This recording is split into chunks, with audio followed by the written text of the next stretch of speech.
파리 넥상스 본사가 뒤집혔습니다. 2026년 봄 한국 LS전선이 미국 버지니아 해안에 세계에서 가장 높은 201m짜리 전력 케이블 생산 타워를 세운다는 소식이 전해진 날 30년간 해저 케이블 시장을 장악해온 유럽 양강이 처음으로 흔들렸습니다. 수주 잔고 6조 원, 미국 본토 공장 착공 1조 원 투자. 한국은 이미 안으로 들어와 있었습니다. 그 충격적인 전말을 지금 공개합니다. 안녕하세요. 감동라이프입니다. 오늘도 찾아와 주셔서 감사합니다. 시작하기 전에 구독과 좋아요를 눌러주시면 큰 힘이 됩니다. 그럼 오늘 준비한 이야기 시작했습니다. 저는 케빈 브래들리입니다. 미국 에너지부 전력망 인프라 수석 분석관으로 22년을 일했습니다. 북미 전력망 공급망 보고서를 백악관에 직접 제출해온 사람이고 AI 데이터 센터 확산 이후 미국 전력망 위기를 가장 먼저 경고한 분석관 중 하나란 말도 들었습니다. 동료들은 저를 두고 전력망의 외과 의사라고 불렀습니다.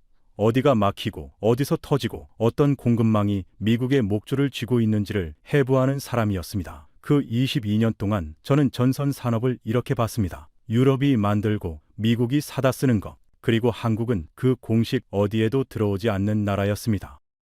솔직하게 말씀드리겠습니다. 저는 LS전선이라는 이름을 2년 전까지 몰랐습니다. 삼성, 현대, SK, 한국 기업 이름이라면 이 정도는 알았습니다. 그런데 전선 회사 이름까지는 제 관심 바깥이었습니다. 전선 산업의 강자는 프랑스 넥상스, 이탈리아 프리즈미안, 덴마크 NKT였습니다. 이 세 회사가 수십 년에 걸쳐 유럽 해상풍력 시장을 개척하고 기술 특허를 쌓아온 나라들입니다. 해저 케이블은 단순한 전선이 아닙니다. 영하 수십 도의 심해 압력을 견디고 수십 년 동안 끊기지 않아야 하며 한번 잘못 설치하면 몇 조 원이 날아갑니다. 그 기술을 갑자기 따라잡는다는 건 상상하기 어려운 일이었습니다. 적어도 그때까지는요. 2026년 3월이었습니다. 워싱턴 DC 에너지부 본부 11층 사무실, 창밖으로는 포토맥 강변의 벚꽃이 막 피기 시작하고 있었습니다. 저는 책상 위에 쌓인 서류 더미를 보고 있었습니다. 미국 에너지부 장관실에서 직접 내려온 지시였습니다. 72시간 안에 미국 AI 인프라 전력망 공급망 위기 보고서를 제출하라. 구체적으로는 해저 케이블 수급 현황과 대안 공급처 목록을 포함해서 저는 서류를 열면서 결론을 이미 알고 있다고 생각했습니다. 넥상스, 프리즈미안에 추가 발주를 넣고 미국 내 생산 확대를 권고하면 됩니다. 그게 전부였습니다. 72시간이면 충분했습니다. 단 그 생각이 맞았더라면요. 서류 첫 페이지에 숫자 하나가 있었습니다. 2030년 미국 해저 케이블 수요 전망치. 저는 그 숫자를 읽고 잠시 멈췄습니다. 다시 읽었습니다. 틀린 줄 알았습니다. 맞았습니다. 10년 전 대비 7배. AI 데이터 센터와 해상 풍력 확산이 맞물리면서 미국이 필요로 하는 해저 케이블 물량이 폭발적으로 늘어나고 있었습니다.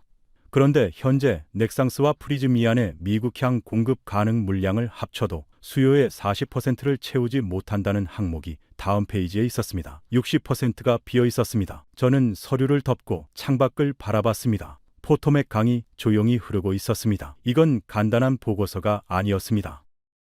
피에르 르블랑이라는 이름은 그날 오후에 처음 들었습니다. 넥상스 북미 사업 본부장. 프랑스 파리 본사에서 직접 워싱턴으로 날아온다는 연락이 왔습니다. 에너지부 보고서 방향에 넥상스 입장을 반영해달라는 요청이었습니다. 저는 회의를 잡았습니다. 다음날 아침 10시 에너지부 7층 소회의실. 그때까지만 해도 저는 이 만남이 72시간 중 가장 불편한 시간이 될 것이라고는 예상하지 못했습니다. 르블랑은 정시에 들어왔습니다. 짙은 남색 수트, 금태 안경, 프랑스 억양이 섞인 영어. 소회의실에 들어서며 테이블 위에 서류를 탁 내려놓는 버릇이 있었습니다. 인사가 끝나기도 전에 그 동작이 먼저 나왔습니다. 자리를 잡으면서 말했습니다. 브래들리 수석, 보고서를 어떤 방향으로 쓰실 건지 궁금합니다. 저는 현황을 검토 중이라고 대답했습니다. 그가 금태 안경 너머로 저를 봤습니다. 한국 LS전선이 거기 들어갑니까? 짧은 질문이었습니다. 하지만 그 질문이 이후 48시간의 시작이었습니다. 저는 그날 밤 LS전선 자료를 처음으로 제대로 열었습니다. 르블랑에게서 그 질문을 들은 순간 저는 이상하게도 멈칫했습니다. 보고서 작업을 시작하면서 LS 전선이라는 이름을 데이터베이스에서 찾았을 때 규모가 예상보다 컸습니다. 그런데 그게 중요한 이유인지는 아직 확신이 없었습니다. 규모가 크다고 해서 미국 전력망의 대안 공급자가 되는 건 아닙니다. 해저 케이블은 특히 그렇습니다. 저는 그날 오후를 다른 자료 검토에 쓰면서도 LS 전선 항목을 계속 머릿속에서 지우지 못했습니다. 뭔가 놓치고 있다는 감각이었습니다. 그 감각이 틀리지 않았습니다. 저는 저녁 8시가 돼서야 퇴근했습니다. 주차장으로 걷는 동안 핸드폰에서 알림 하나가 떴습니다. LS 전선 버지니아 체서피크 공장 착공식 영상 클립이었습니다. 누군가 공유한 것이었습니다. 저는 차 안에서 그 영상을 틀었습니다. 버지니아 주지사가 연설했습니다. 이 공장은 미국 에너지 자립의 새로운 챕터입니다. 저는 그 한마디에서 잠시 멈췄습니다. 주지사가 외국 기업 공장 착공식에서 미국 에너지 자립을 언급한다. 그 말이 단순한 외교적 발언이 아니라는 것을 저는 에너지부 분석관으로서 알 수 있었습니다. 뭔가 다른 것이 시작되고 있었습니다. 수주잔고 6조 원, 2025년 매출 7조 6천억 원 사상 최대, 대만 해상 풍력 해저 케이블 1600억 10회 연속 수주, 그리고 버지니아주 체서피크, 미국 본토 최대 규모 해저 케이블 공장 착공, 투자 규모 1조 원, 2027년 준공 예정, 세계에서 가장 높은 201m짜리 전력 케이블 생산 타워. 저는 화면을 보다가 커피잔을 내려놨습니다. 이 회사가 이미 미국 안으로 들어와 있었습니다. 그것도 아주 크게. 저는 노트북을 닫지 않고 계속 읽었습니다. 체서피크 공장 부지 면적 39만 6,700제곱미터, 약 12만 평, 전용 항만 시설 포함. 2027년 준공 시 생산 가능 물량은 현재 미국 해저 케이블 연간 수요의 23%. 저는 그 숫자를 보면서 처음으로 이 회사를 다르게 봤습니다. 단순히 공장을 짓는 게 아니었습니다. 미국 전력망의 심장부에 뿌리를 내리는 작업이었습니다. 2008년 한국 최초 해저 케이블 전용 공장을 지었을 때 이날을 설계했는지는 모릅니다. 하지만 그 18년이 지금 이 순간으로 이어져 있었습니다. 저는 커피를 한 모금 마셨습니다. 미지근했지만 그냥 마셨습니다. 새벽이 깊어가고 있었습니다. 다음 날 아침 출근하면서 저는 한 가지를 결정했습니다. 보고서를 예상대로 쓰지 않겠다고. 결론을 먼저 써놓고 데이터를 끼워 맞추는 방식으로 하지 않겠다고. LS 전선이라는 이름을 처음으로 제대로 들여다봤더니 제가 22년간 갖고 있던 공식이 흔들리기 시작했습니다. 전선은 유럽이 만들고 미국이 사다 쓰는 것. 그 공식 어디에도 들어오지 않는다고 생각했던 나라가 이미 미국 본토 해안에 세계 최대 공장을 짓고 있었습니다. 그 사실을 확인한 임 보고서는 다른 방향으로 써야 했습니다. 르블랑을 만나는 일도 그 일환이었습니다. 다음 날 아침 10시 르블랑이 다시 소회의실로 들어왔습니다. 어제와 똑같이 서류를 탁 내려놓았습니다. 어제보다 두꺼웠습니다. 브래들리 수석, 어제 LS 전선 자료를 보셨다는 보좌관한테 들었습니다. 저는 고개를 끄덕였습니다. 그가 안경을 고쳤으며 말했습니다. 그렇다면 제가 먼저 시작하겠습니다. 해저 케이블이 어떤 물건인지 설명해 드리고 싶습니다. 말투에 여유가 있었습니다. 26년을 넥상스에서 일한 사람의 여유였습니다. 르블랑이 첫 번째 자료를 펼쳤습니다. 넥상스 창립 연도 1897년 프랑스 리옹, 올해로 129년이 됩니다. 프리즈미아는 이탈리아에서 1879년에 시작했습니다. 덴마크 NKT는 1891년입니다. 우리 세 회사가 해저 케이블에 쌓아온 역사만 합산해도 350년이 넘습니다. 그가 손가락으로 숫자를 짚었습니다. LS 전선이 해저 케이블 전용 공장을 처음 지은 건 2008년입니다. 18년입니다.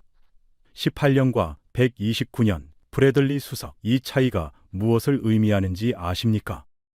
저는 대답하지 않았습니다.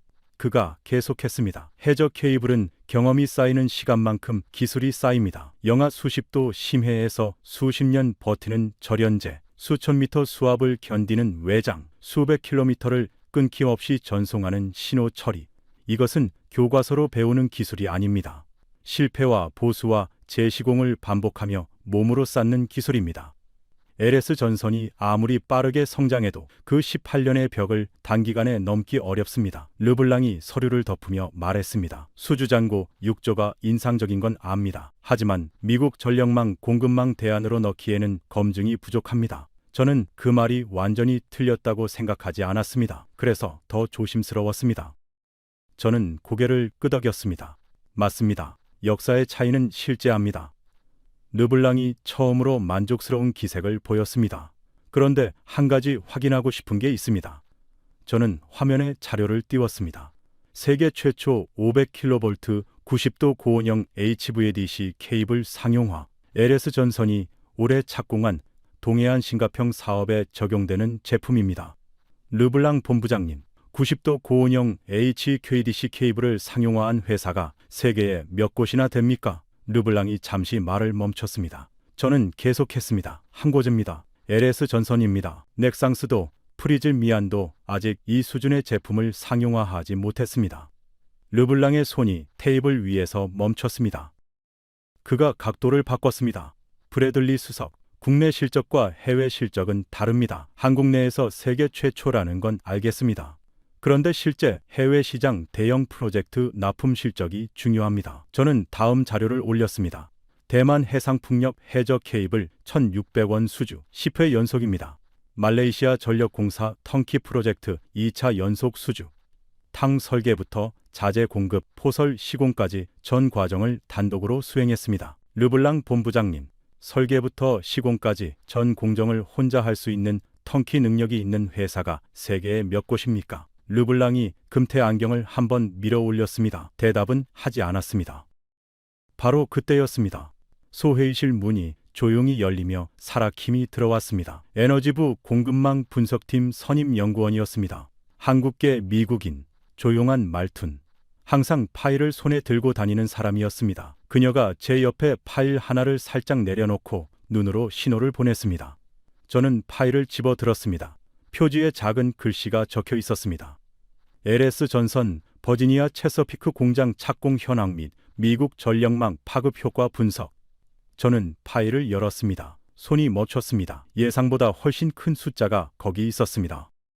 하지만 진짜 충격은 그 다음이었습니다. 아직 꺼내지 않은 카드가 있었습니다. 그 카드를 꺼내기 전에 르블랑이 가장 확신하는 논리가 하나 더 남아 있었습니다.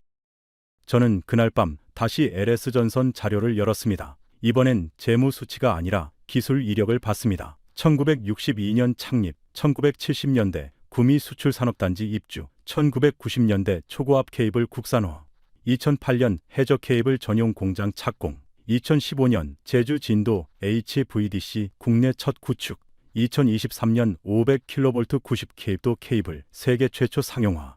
저는 이 연표를 보면서 하나의 선이 보이기 시작했습니다. 작은 구리선에서 시작해서 수십 년 동안 한 방향으로 올라가는 선이었습니다. 중간에 멈추거나 방향을 바꾼 흔적이 없었습니다. 그 일관성이 무언가를 말해주고 있었습니다. 저는 그게 무엇인지를 내일 르블랑 앞에서 확인해야 했습니다. 밤 11시가 지났습니다. 저는 핸드폰을 내려놓고 창밖을 바라봤습니다. 워싱턴 DC의 밤이 조용했습니다. 포토맥 강변의 벚꽃이 어둠 속에서 희미하게 빛나고 있었습니다. 저는 오늘 처음으로 LS 전선에 대한 자료를 제대로 읽으면서 한 가지를 느꼈습니다. 이 회사는 운이 좋아서 여기까지 온 게 아니었습니다. 60년이 넘는 동안 같은 방향으로 걸어온 흔적이 있었습니다. 그 일관성이 기술이 됐고 기술이 시장이 됐습니다. 내일 르블랑이 어떤 논리를 들고 오든 그 일관성만큼은 반박하기 어려울 것이었습니다. 저는 불을 끄고 자리에서 일어났습니다. 집으로 가는 차 안에서 저는 오늘 르블랑이 한 말을 되새겼습니다.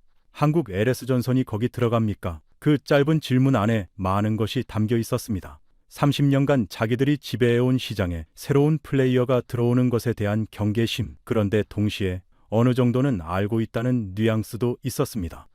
LS 전선이란 이런 이름이 그에게 낯설지 않았습니다. 유럽 해저 케이블 업계에서 LS 전선은 이미 알려진 이름이었습니다. 대만에서 10년간 납기를 지키고 말레이시아에서 연속 수주를 받고 세계 최초 인증을 쌓아온 회사. 그 이름이 이제 미국 버지니아에 상륙하고 있었습니다. 르블랑의 경계심은 두려움이기도 했지만 어쩌면 일종의 존중이기도 했습니다. 그 두 가지가 섞인 표정이 오늘 하루 그의 얼굴에 있었습니다. 저는 그것을 알아채지 못했다가 집에 와서야 알았습니다. 점심 이후였습니다. 르블랑이 커피를 한 잔 들고 돌아왔습니다. 그가 자리에 앉으며 서류를 펼치는 속도가 오전보다 조금 느렸습니다.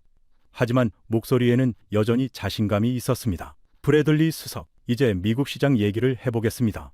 LS 전선이 버지니아에 공장을 짓는다는 건 압니다. 그런데 미국에서 케이블을 판매하려면 넘어야 할 장벽이 있습니다. 바이 아메리칸 규정입니다. 연방정부 조달해서 미국산 제품을 우선 구매하도록 한 법입니다. 외국 기업이 미국 땅에 공장을 짓는다고 해서 바로 미국산이 되는 게 아닙니다. 소재, 인력, 설계 비율까지 복잡한 요건이 있습니다. 그가 서류를 펼쳤습니다. 이게 현실입니다. 저는 고개를 끄덕였습니다. 맞습니다. 바이 아메리칸 요건이 복잡한 건 사실입니다. 르블랑이 만족스러운 표정을 지었습니다. 그런데 한 가지 여쭤봐도 될까요? 저는 화면을 열었습니다. 체서피크 공장 고용 계획입니다. 현지 미국인 채용 목표 비율, 현재 설계 기준으로 87%입니다. 그리고 이 공장이 들어서는 버지니아주 에너지청이 공식적으로 어떤 입장을 냈는지 아십니까? 르블랑이 잠시 말을 멈췄습니다. 저는 계속했습니다. 버지니아 주지사가 직접 착공식에 참석했습니다. 주 정부가 이 공장을 미국 전력망 공급망 강화의 핵심 자산으로 규정했습니다. 바이 아메리칸 심사에서 주 정부 지지는 가장 강력한 요건 충족 근거 중 하나입니다. 르블랑의 안경이 잠시 흔들렸습니다. 그가 방향을 바꿨습니다. 브래들리 수석, 공장이 있다고 해서 공급 능력이 바로 생기는 건 아닙니다. 2027년 준공 예정인 공장이 실제 양산에 들어가려면 시운전, 품질 인증, 납품 이력까지 쌓아야 합니다. 그 기간 동안 미국 전력망은 어떻게 합니까? 저는 고개를 끄덕였습니다. 맞습니다. 2027년 이전 공백은 실제 하는 문제입니다. 그런데 르블랑 본부장님, 그 공백을 누가 채울 수 있습니까? 저는 자료를 올렸습니다. 현재 LS 전선 동해 공장의 미국향 수출 현황, 버지니아 공장 가동 전까지 한국 본사 공장에서 공급하는 구조입니다. 실제로 올해 초 미국 전력 유틸리티와 체결한 4,590억 원 규모 초고압 변압기 계약, 이미 납품이 시작됐습니다. 르블랑이 손가락으로 테이블을 한번 두드렸습니다. 그 소리가 조금 불안했습니다. 사라킴이 조용히 옆에 앉았습니다. 제가 르블랑의 반응을 살피는 동안 그녀가 귀에 가까이 속삭였습니다. 수석님, 아직 유럽 양강 납기 지원권 안 꺼내셨잖아요. 저는 고개를 끄덕였습니다. 맞는 타이밍이었습니다. 르블랑 본부장님, 납기 이야기를 하셨으니 한 가지 확인하고 싶습니다. 넥상스가 2022년 독일 해상풍력 프로젝트에서 18개월 납기를 지연한 사례 알고 계십니까? 르블랑의 손가락이 멈췄습니다. 저는 계속했습니다. 프리즐미안이 2023년 영국 북해 해상풍력 프로젝트에서 기술 결함으로 재시공에 들어간 건도 기록에 있습니다. 역사가 길다는 것은 경험이 많다는 바이기도 하지만 실패 이력이 있다는 뜻이기도 합니다. 반면 LS 전선이 대만에서 10회 연속 수주를 받은 이유가 무엇입니까? 단 한 번도 납기를 어기지 않았기 때문입니다. 르블랑이 아무 말도 하지 않았습니다. 처음으로 완전한 침묵이었습니다. 하지만 저는 알고 있었습니다. 아직 끝나지 않았습니다. 르블랑에게 진짜 무기가 하나 남아 있었습니다. 그리고 그 무기가 나올 때까지 사라킴이 건네준 파일의 내용을 꺼낼 타이밍이 아니었습니다. 저는 기다렸습니다. 사라킴이 복도에서 커피 2잔을 들고 왔습니다. 하나를 제게 건네며 조용히 말했습니다. 수석님, 르블랑 본부장이 아까 복도에서 전화하는 거 봤어요. 파리 본사 쪽이었던 것 같아요. 저는 그 말을 듣고 커피를 한 모금 마셨습니다. 파리에서 어떤 지시가 내려오고 있는지는 알 수 없었습니다. 그러나 르블랑이 오전과 오후 사이 어딘가에서 전략을 바꿨다는 것은 느꼈습니다. 오전에는 기술로 밀었습니다. 오후에는 법으로 바꿨습니다. 그리고 지금 신뢰라는 카드를 꺼내려 하고 있었습니다. 패를 바꿀 때마다 각도가 달라지는 사람이었습니다. 그런 사람은 끈질깁니다. 저는 그 끈질김에 대비해야 했습니다. 5분 뒤 르블랑이 돌아왔습니다. 커피를 한 잔 들고 있었습니다. 저에게도 한 잔을 내밀었습니다. 저는 받았습니다. 아까 전화를 좀 했습니다. 그가 말했습니다. 저는 고개를 끄덕였습니다. 파리 본사에. 저도 고개를 끄덕였습니다. 무슨 말을 들었는지 묻지 않았습니다. 물어볼 필요가 없었습니다. 르블랑이 자리에 앉으면서 서류를 다시 폈습니다. 오후에 다룰 주제가 더 있습니다. 저는 알겠다고 했습니다.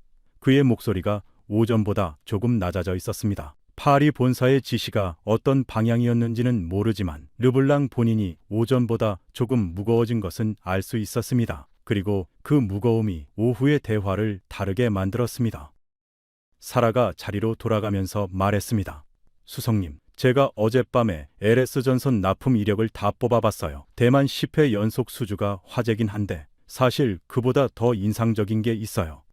뭔가요? 제주 진도 HVDC 사업입니다. 2015년에 완공한 건데 지금까지 10년 동안 단 한 번의 결함 클레임이 없었어요. 해저 케이블 사업에서 10년 무결함이라는 건 업계에서 거의 신화 수준이에요.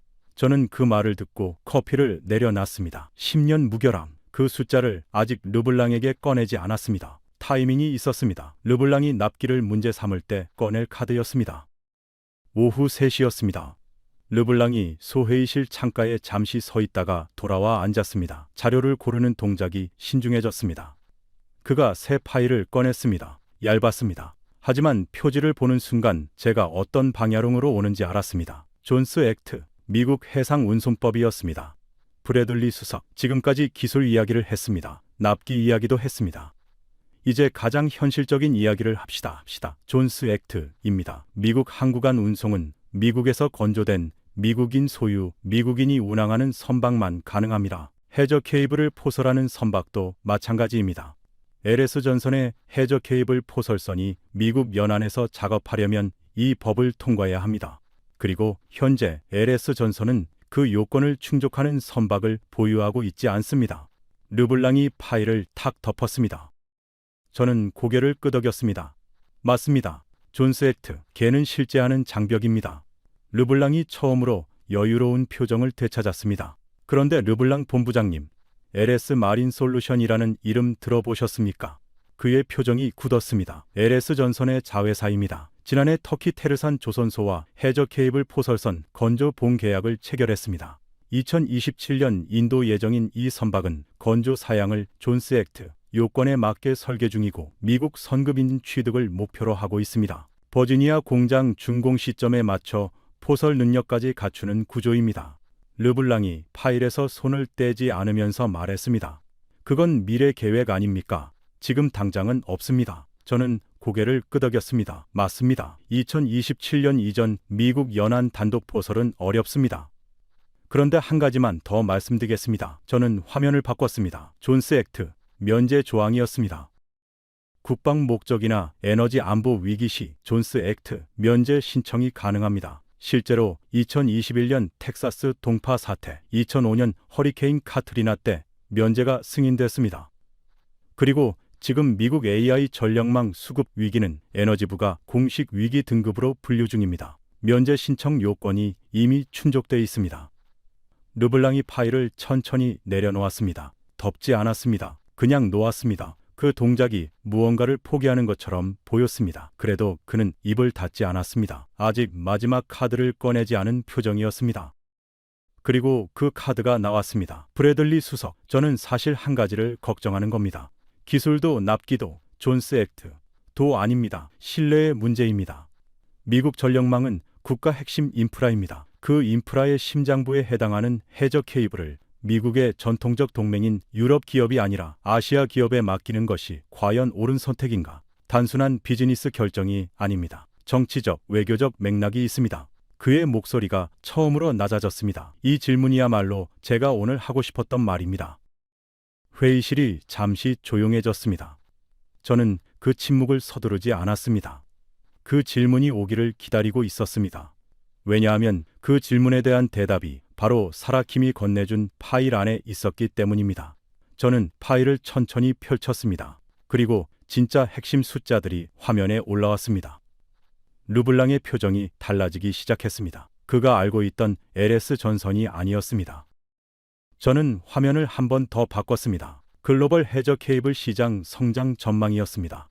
2024년 186조 원, 2030년 316조 원, 연평균 성장률 9.2%. 르블랑 본부장님, 이 시장이 앞으로 6년 동안 170조 원이 늘어납니다. 유럽 두 회사가 지금 점유율을 유지한다고 해도 절대 물량으로는 수요를 따라가지 못합니다. 파이가 커지는 속도가 생산 능력보다 빠릅니다. 이건 제로섬 게임이 아닙니다. LS 전선이 들어온다고 해서 넥상스의 물량이 줄어드는 게 아닙니다. 전체 수요가 워낙 빠르게 늘어나기 때문에 모든 공급자가 동시에 성장할 수 있는 시장입니다. 르블랑이 화면을 보고 있었습니다. 아무 말도 하지 않았습니다. 그 침묵이 오전의 침묵과 달랐습니다. 오전은 반박을 준비하는 침묵이었습니다. 지금은 뭔가를 받아들이는 침묵이었습니다. 저는 한 가지를 더 추가했습니다. LS 전선의 글로벌 주요 인증 현황이었습니다. 국제 성급 9곳 인증 완료. DMV, 영국의 로이즈와 프랑스의 뷰로 베리타스, ABS 포함. ABS는 미국 성급입니다. 미국 해양 프로젝트에 적용 가능한 기준을 이미 갖추고 있습니다. 르블랑이 그 항목에서 멈췄습니다. 그가 말했습니다. ABS 인증이 있습니까? 저는 고개를 끄덕였습니다. 2023년 취득입니다. 버지니아 공기압 공장 착공 전부터 준비해온 겁니다. 르블랑이 서류를 다시 집었습니다. 이번엔 새 자료를 꺼내지 않고 그냥 들고 있었습니다. 그 동작이 달랐습니다. 더 이상 공격하기 위해 서류를 집는 게 아니었습니다. 저는 그 침묵을 채우지 않았습니다. 르블랑이 먼저 입을 열었습니다. 브래들리 수석, 솔직히 물어봐도 됩니까? 저는 고개를 끄덕였습니다. 그가 말했습니다. 오늘 이 자리에 넥상스 입장을 반영해달라고 왔습니다. 그런데 지금 이 데이터들을 보면서 제가 반영을 요청할 수 있는 논리가 얼마나 남았는지 모르겠습니다. 그게 솔직한 심정입니다. 저는 그 말을 듣고 잠시 생각했습니다. 르블랑 본부장님, 저도 솔직하게 말씀드리겠습니다. 저는 보고서를 어떤 회사를 위해 쓰는 게 아닙니다. 미국 전력망의 현실을 위해 씁니다. 그 현실이 넥상스만으로는 충분하지 않다는 것을 데이터가 말하고 있다면 그것을 담아야 합니다. 그런데 동시에 넥상스가 이 시장에서 중요한 공급자라는 것도 담겠습니다. 공정한 보고서가 결국 넥상스에게도 더 좋은 환경을 만들 겁니다. 르블랑이 잠시 생각하더니 고개를 끄덕였습니다. 처음으로 끄덕이는 머리였습니다. 저는 화면에 숫자 하나를 크게 올렸습니다. 2030년 미국 AI 데이터 센터와 해상 풍력이 필요로 하는 해저 케이블 예상 수요. 르블랑 본부장님, 이 수요를 넥상스와 프리즈미안만으로 감당할 수 있습니까? 르블랑이 대답하지 않았습니다. 저는 다음 숫자를 올렸습니다. 현재 유럽 두 회사의 최대 생산 가능 물량 합산, 전체 수요의 38%, 그 다음 숫자, 나머지 62%. 저는 말했습니다. 이 62%를 어디서 가져올 것입니까? 르블랑이 서류를 집어 들었다가 내려놓았습니다. 그게 두 번째였습니다.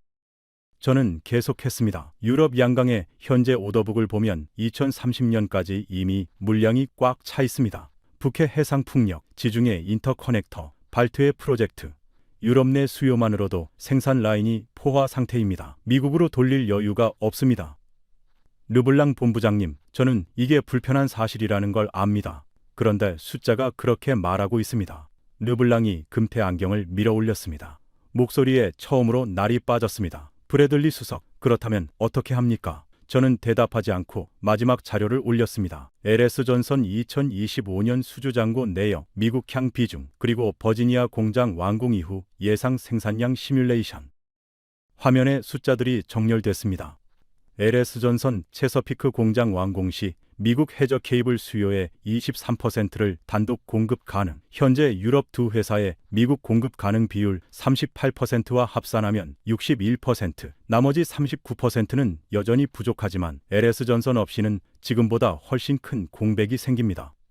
르블랑이 화면을 한참 바라봤습니다. 손이 테이블 위에서 움직이지 않았습니다.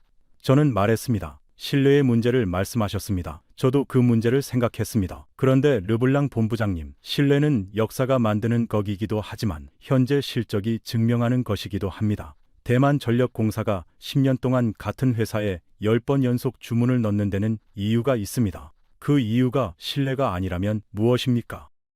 르블랑이 커피잔을 들었습니다. 오랫동안 마시지 않았습니다. 그가 잔을 내려놓으며 처음으로 딴 방향을 봤습니다. 창밖이었습니다.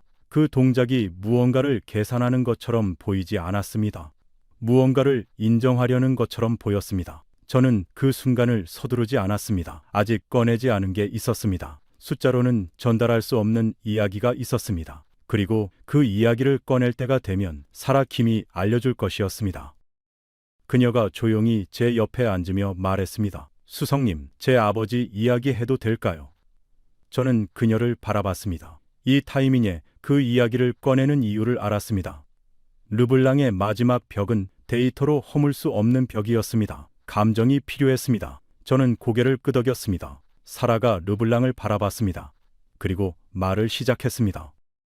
하지만 그 이야기가 시작되기 전에 르블랑이 먼저 입을 열었습니다. 브래들리 수석, 잠깐 제가 말해도 되겠습니까?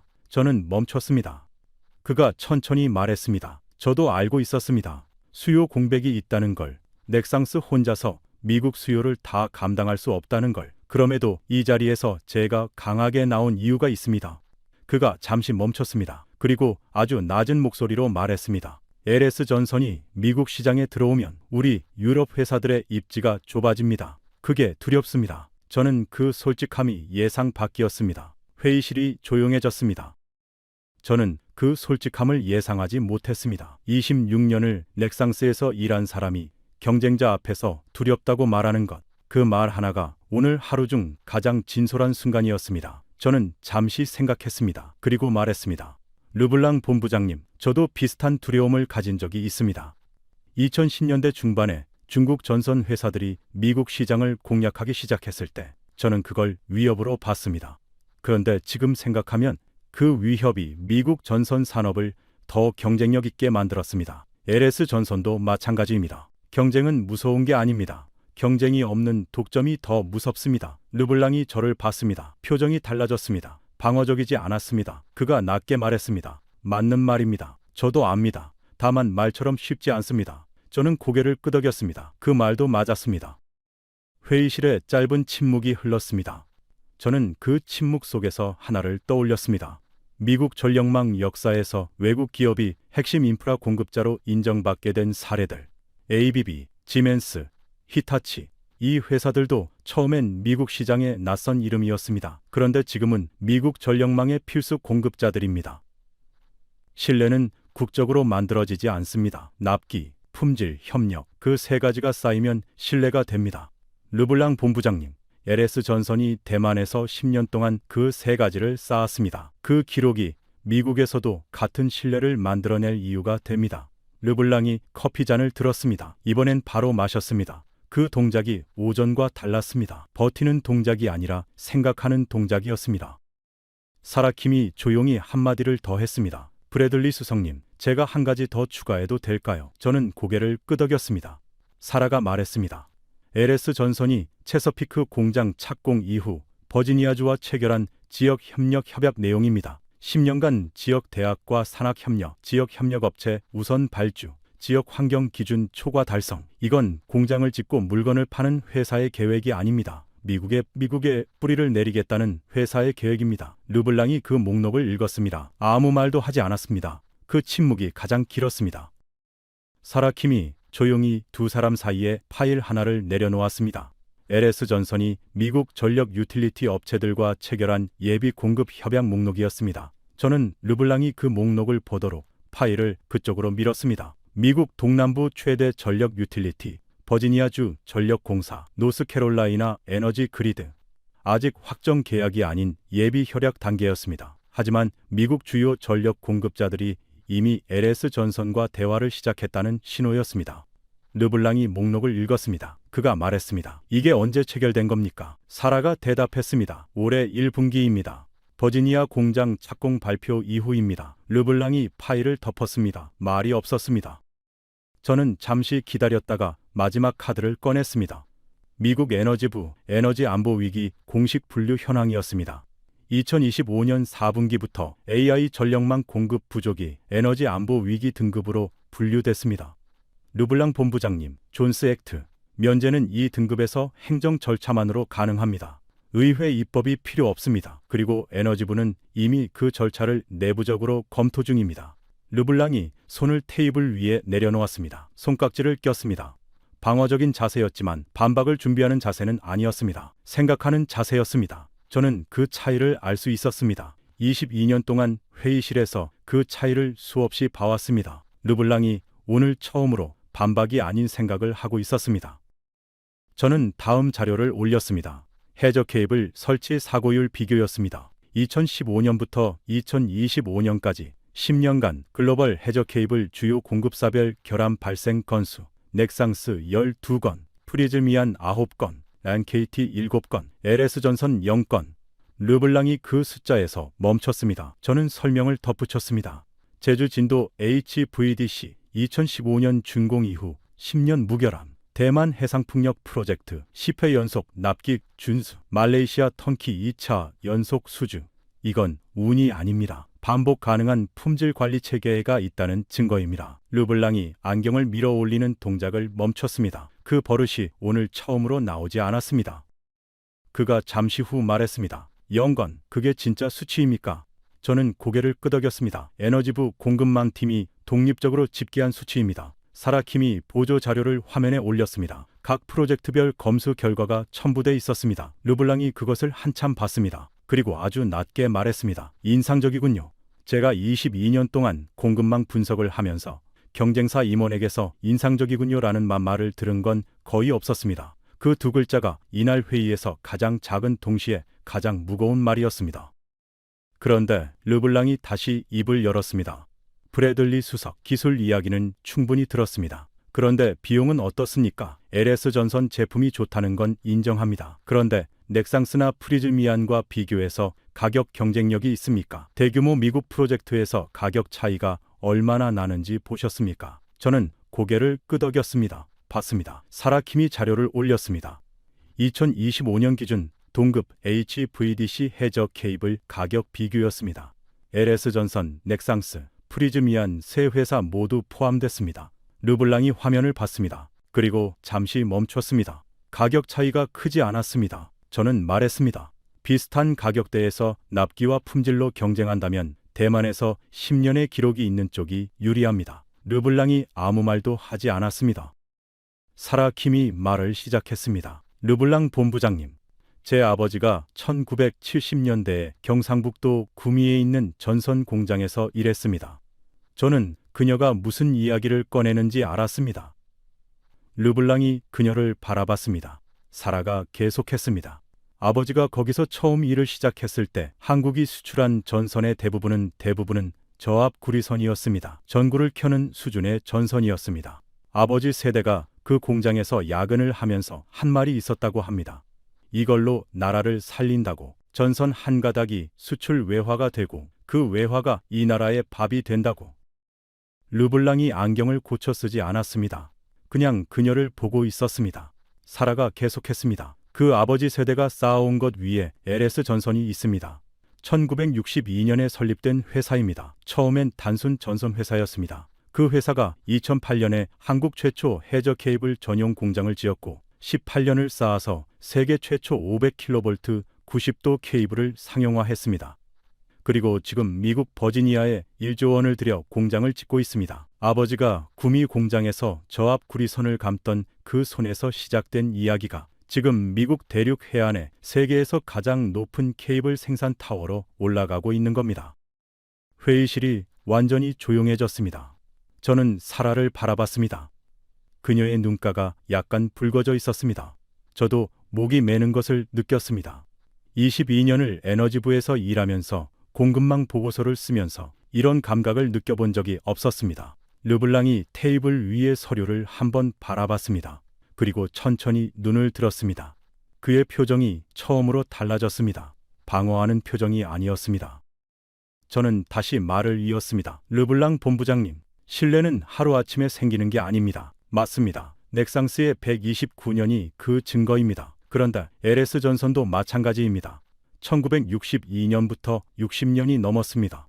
구미에서 저압선을 감던 손이 서울에서 HVDC 설계를 하고 버지니아에서 201m 타워를 세우는 데까지 그 시간이 쌓인 겁니다. 그 60년을 단순히 역사가 짧다고 볼 수 있습니까? 르블랑이 대답하지 않았습니다. 처음으로 완전한 침묵이었습니다. 서류를 짚지도 안경을 고쳐 쓰지도 테이블을 두드리지도 않았습니다. 그냥 앉아 있었습니다. 그때 회의실 문이 열렸습니다. 에너지부 전력망 기술위원회 위원장 마크 톰슨이었습니다. 버지니아 출신 전력공학자로 체서피크 공장 착공식에 직접 참석했던 사람이었습니다. 그가 자리에 앉으며 르블랑을 봤습니다. 피에르, 오랜만이군요. 르블랑이 고개를 끄덕였습니다.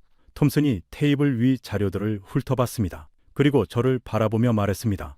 브래들리 수석, 제가 한 가지만 말해도 됩니까? 저는 고개를 끄덕였습니다. 톰슨이 르블랑을 향해 말했습니다. 피에르, 나는 착공식에서 직접 봤습니다. 버지니아 주지사가 양복 소매를 걷어붙이고 첫 번째 콘크리트 타설에 들어갔습니다. 주지사가 직접 삽을 든 공장이 미국에 몇 개나 됩니까? 르블랑이 아무 말도 하지 않았습니다.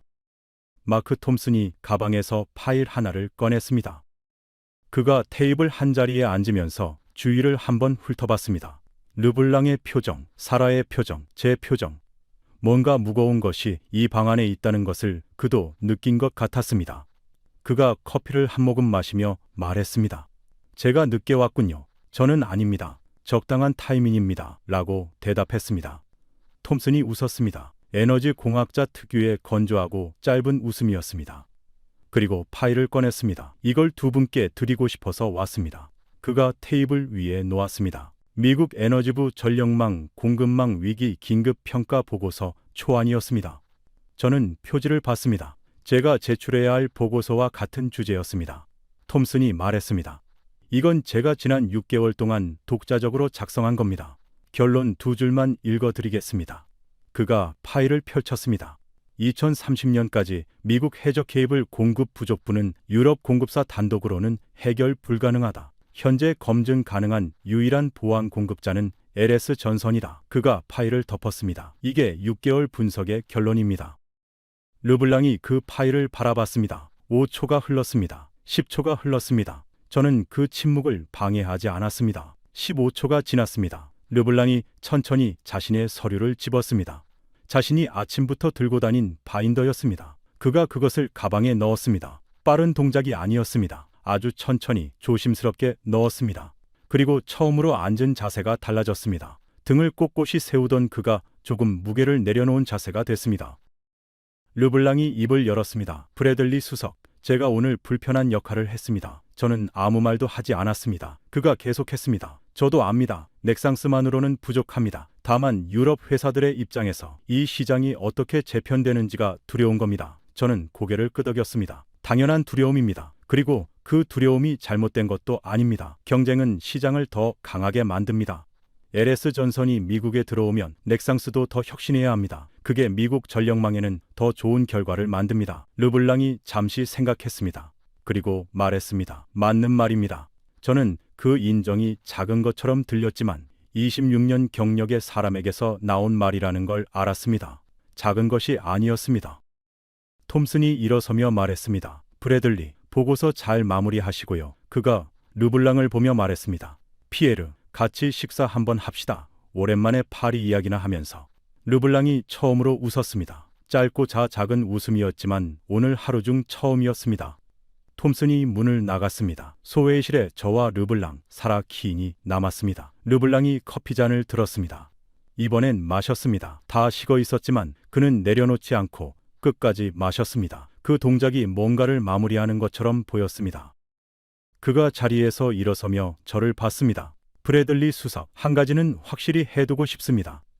나는 반 LS 전선이 아닙니다. 좋은 기업이라는 것도 압니다. 다만 넥상스 입장도 보고서에 공정하게 담아주시길 바랍니다. 저는 고개를 끄덕였습니다. 그게 제 보고서의 전제입니다. 공정한 평가입니다. 그가 악수를 청했습니다. 저는 그의 손을 잡았습니다. 아침에 들어올 때와 같은 손이었지만 악수의 힘이 달랐습니다. 그가 나갔습니다. 사라킴이 그가 나간 문을 보다가 말했습니다. 수석님, 솔직히 처음에는 저도 이분이 오늘 끝까지 버틸 줄 알았어요. 저는 고개를 끄덕였습니다. 26년 경력에 파리 본사 지원까지 있으니까요. 사라가 말했습니다. 그런데 숫자 앞에서는 어쩔 수 없죠. 특히 그 0건이라는 숫자는. 저는 웃었습니다. 0이 가장 강력한 숫자입니다. 결함이 없다는 건 반박할 수 없으니까.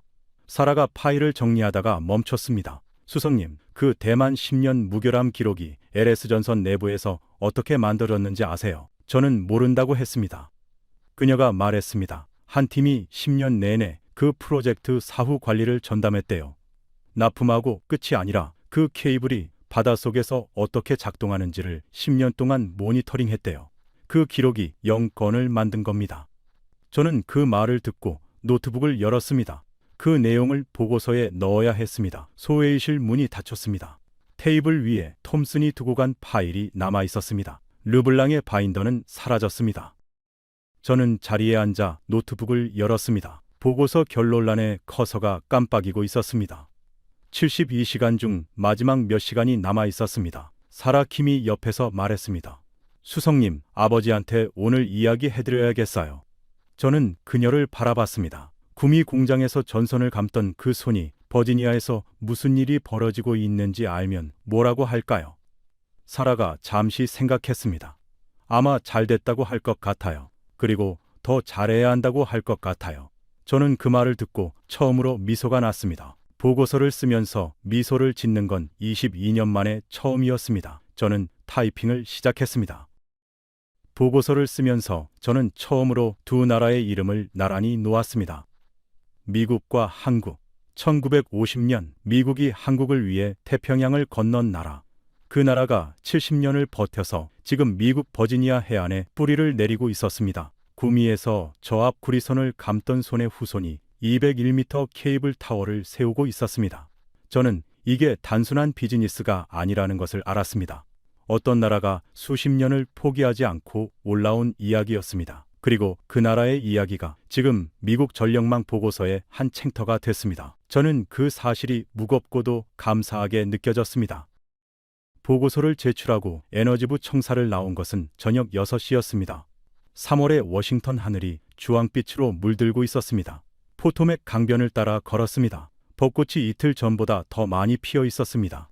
바람이 꽃잎을 날렸습니다. 저는 걸으면서 르블랑을 생각했습니다. 그가 회의실을 나가면서 악수를 청했을 때의 그 손을 단단하지만 아까와는 다른 손이었습니다. 무언가를 내려놓은 손이었습니다. 저는 22년을 에너지부에서 일했습니다. 수십 개의 공급망 보고서를 썼습니다. 그런데 이번 보고서처럼 손이 떨린 적은 없었습니다. 보고서를 완성하고 저장 버튼을 누르는 순간 이것이 단순한 공급망 분석이 아니라는 것을 알았습니다. 어떤 나라가 어디서 출발해서 어디까지 왔는지의 이야기가 그 안에 담겨 있었습니다. 1962년 구미에서 저 앞 구리선을 감던 손이 2026년 버지니아에서 201m 타워를 세우는 손으로 이어지는 이야기. 그 연결이 보고서 한 줄에는 다 담기지 않았습니다. 그래서 지금 이렇게 말로 꺼냅니다. 사라 킴에게서 며칠 뒤 메시지가 왔습니다. 아버지한테 말씀드렸더니 오랫동안 아무 말도 안 하시더래요. 그리고 한마디 하셨대요. 잘됐네. 그게 전부였습니다. 구미 공장에서 전선을 감던 분이 자식 세대에게 전할 수 있는 가장 진한 말이 그 두 글자였을 겁니다. 잘됐네. 저는 그 두 글자를 오래 들여다봤습니다. 잘됐습니다. 정말 잘됐습니다.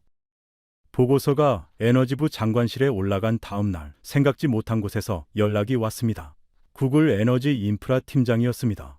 보고서 초안을 내부적으로 검토했다고 했습니다. 그리고 LS 전선과 직접 미팅을 잡고 싶다고 했습니다. 저는 그 연락을 받고 창밖을 바라봤습니다. 3월 말에 워싱턴 하늘이 맑았습니다. 포토맥 강변의 벚꽃이 이제 절정이었습니다. 구글이 움직이면 아마존이 따라갑니다. 아마존이 움직이면 마이크로소프트가 따라갑니다. 도미노가 시작되고 있었습니다. 그리고 그 도미노의 첫 번째 조각이 한국의 전선 회사였습니다.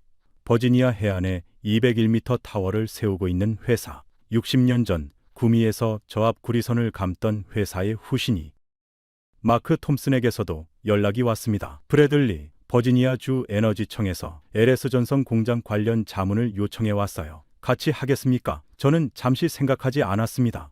바로 답했습니다. 하겠습니다. 그리고 사라 킴에게 메시지를 보냈습니다. 같이 갑시다. 버지니아에.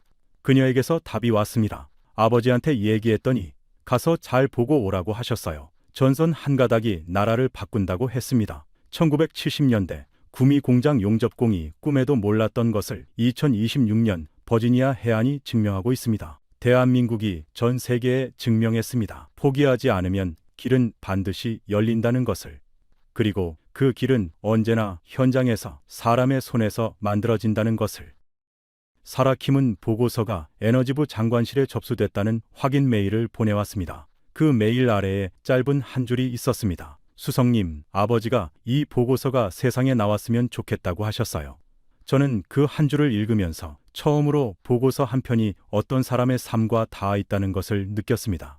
구미의 전선 공장, 1970년대 야근을 하며 수출 외화를 벌던 사람들. 그 사람들은 자기들이 하는 일이 50년 뒤에 버지니아 해안의 이야기가 될 것이라고 상상이나 했을까요? 아마 몰랐을 겁니다. 그래도 했습니다. 그게 그 세대의 방식이었고 그 방식이 지금을 만들었습니다. 대한민국이 전 세계에 다시 증명했습니다.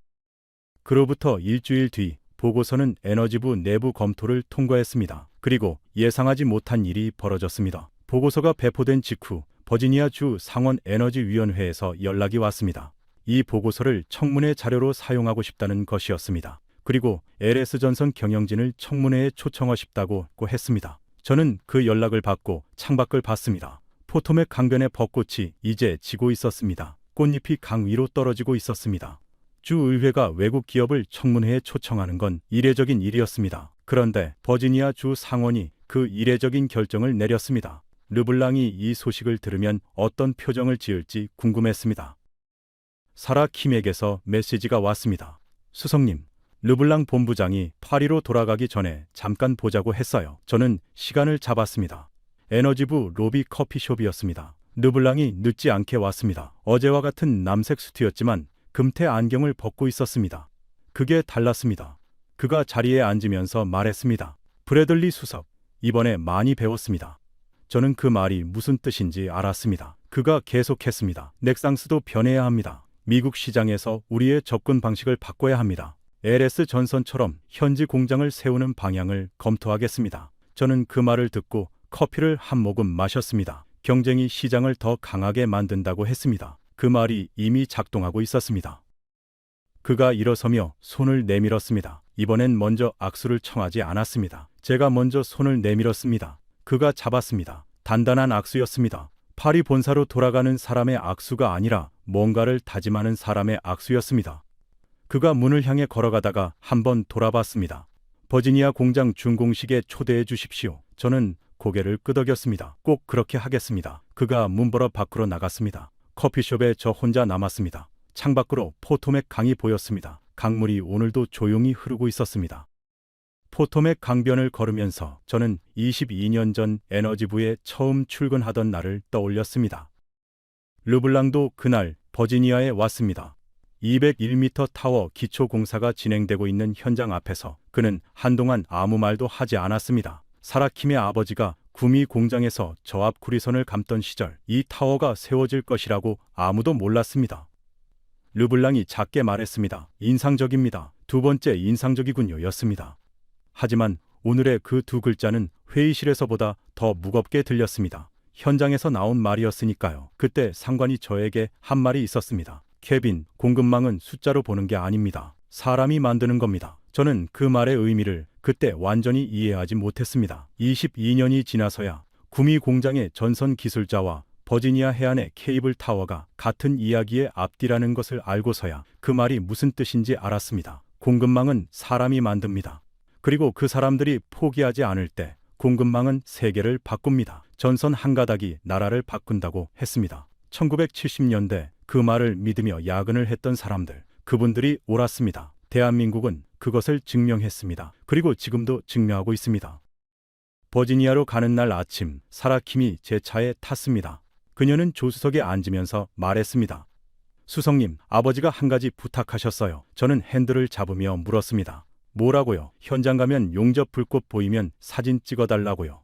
저는 그 말에 잠시 멈췄습니다. 구미에서 용접봉을 잡으셨던 분이 버지니아의 용접 불꽃을 보고 싶으신 거군요. 사라가 고개를 끄덕였습니다. 같은 불꽃이잖아요. 나라는 달라도. 저는 그 말을 듣고 핸들을 잡은 손에 힘이 들어갔습니다. 맞습니다. 같은 불꽃입니다. 구미의 불꽃이 버지니아로 건너왔습니다. 그 불꽃이 세계 최대 해저 케이블 공장을 짓고 있습니다. 저는 그 불꽃을 직접 보러 가는 길이었습니다. 그리고 그 불꽃의 사진을 찍어서 구미의 한 어르신께 보내드릴 것이었습니다. 이 이야기가 자랑스러우셨다면 구독과 좋아요를 눌러주시면 한국의 위상이 널리 알려집니다.